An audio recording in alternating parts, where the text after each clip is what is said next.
J'expliquais que les 3 ans, quand il tenait les claves, il les tenait comme des bouts de bois. Et c'est à partir de 5 ans et demi, que je commence l'éducatif sur la tenue des claves pour avoir une caisse de résonance et un vrai son de clave.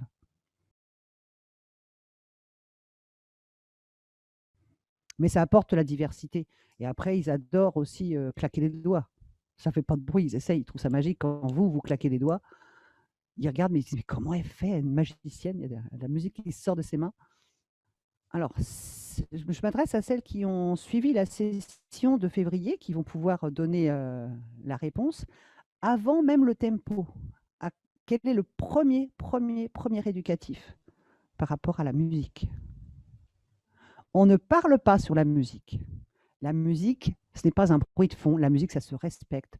Nous sommes des danseurs, même si nous avons 3 ans et que c'est le premier cours, on ne parle pas avec la musique. Vous, professeurs, vous parlez pour les aider à mieux danser.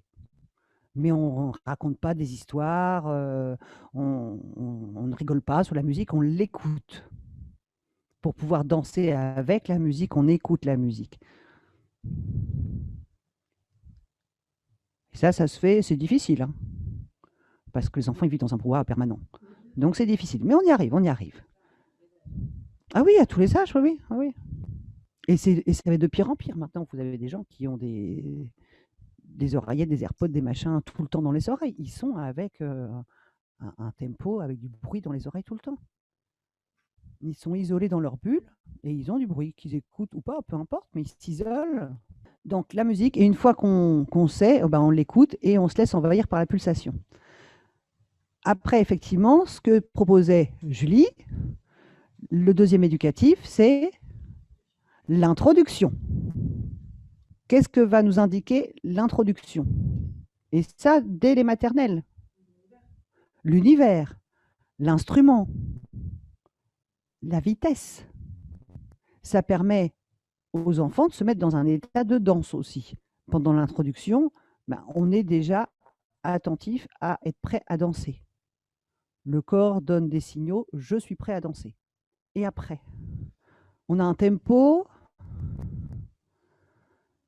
on a une introduction, on a une mélodie. Alors ça s'approche de la mélodie.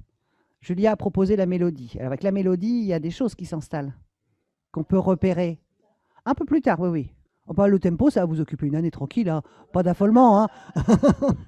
Bah, c'est vrai, on tape par terre. Si vous donnez des claves à un enfant et qu'il tape sur les barres, que le mercredi suivant, avec les mêmes claves, il tape par terre, il n'a pas fait la même chose.